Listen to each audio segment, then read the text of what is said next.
Assalamualaikum warahmatullahi wabarakatuh.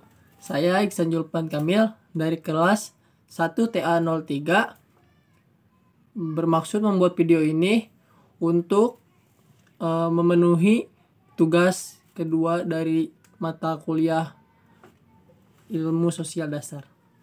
Di sini saya akan membahas 3 hal. Yang pertama, saya akan membahas tentang individu, keluarga, dan masyarakat.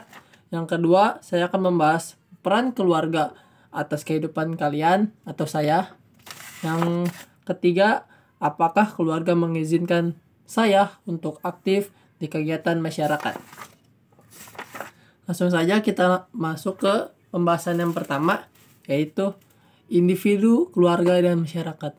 Individu, apa sih individu itu? Individu adalah unit terkecil pembentuk masyarakat menurut Wikipedia. Dalam ilmu sosial, individu merupakan bagian paling kecil dari kelompok. Individu mengalami pertumbuhan.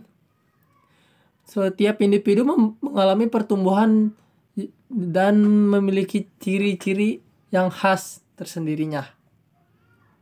Semua individu mengalami pertumbuhan yang sama, perubahan menuju ke arah yang lebih maju dan lebih dewasa. Yang kedua, itu keluarga. Menurut UU nomor 52 tahun 2009, keluarga merupakan unit terkecil dalam masyarakat yang terdiri atas suami istri, atau suami, istri dan anaknya, atau ayah dengan anaknya, atau duda, atau ibu dengan anaknya, atau janda.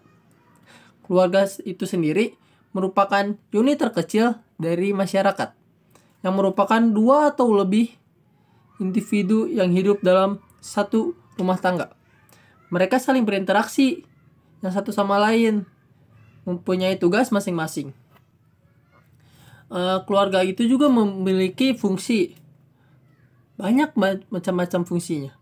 Berbagai macam fungsi keluarga antara lain fungsi biologis yang pertama, yang kedua fungsi pemeliharaan, yang ketiga fungsi ekonomi, yang keempat fungsi keagamaan, yang kelima fungsi sosial. Masyarakat, yang ketiga masyarakat. Masyarakat merupakan sekelompok individu yang saling berinteraksi dan saling berketerikatan antara satu dengan yang lain dan memiliki tujuan yang sama.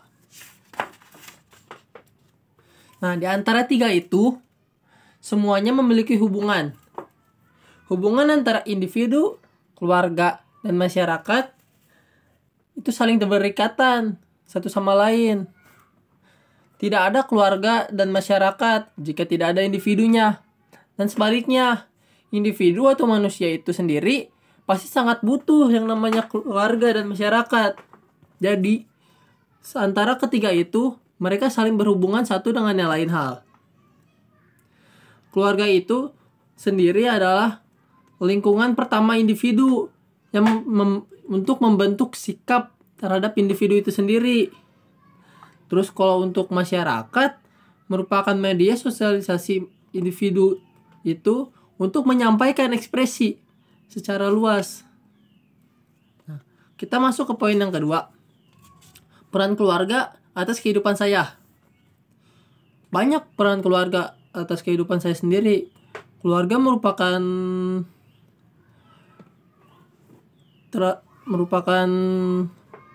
banyak hal lah untuk kehidupan saya sendiri.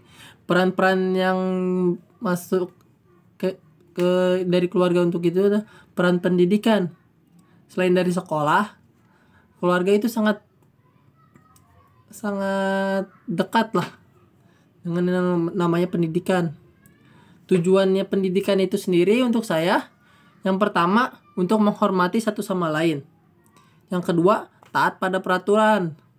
Yang ketiga, memiliki sifat dan sifat yang baik. Yang kedua itu budi pekerti. Sejatinya budi pekerti sudah ditanamkan sejak kecil dari ayah atau ibu kepada anaknya.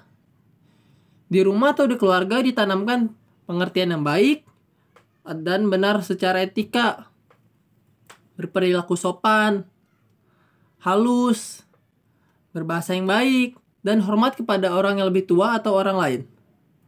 Tidak hanya itu, lewat budi pekerti juga banyak kegiatan masa kecil kita yang sangat penting lah gitu, pengaruh.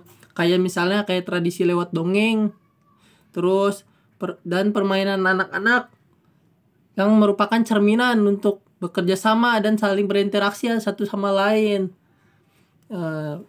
Terus tanpa adanya itu semua, kita sebagai individu tidak bisa hidup lebih baik. Nah, untuk poin yang ketiga nih, apakah keluarga mengizinkan kalian untuk aktif di kegiatan masyarakat? Oh, tentu saja ya. Keluarga saya sangat mengizinkan saya untuk aktif di kegiatan masyarakat di sekitar rumah saya yang positif. Karena dengan aktifnya itu, saya bisa berinteraksi satu sama yang lain. Terus, saya juga bisa bersosialisasi juga dengan satu yang lain. Menghormati kepada teman saya atau kepada orang yang lebih tua dari saya. Manfaat itu sendiri banyak, gak cuma satu. Manfaatnya yang pertama, melakukan musyawarah untuk menyelesaikan masalah. Di setiap organisasi atau kegiatan masyarakat pasti akan sering melakukan namanya musyawarah untuk menemukan satu menyelesaikan masalah. Yang kedua, sikap kerjasama. Semua kegiatan masyarakat butuh namanya kerjasama. Tidak bisa kita untuk mengerjakan dengan sendirinya. Yang ketiga, belajar budaya suku bangsa lain.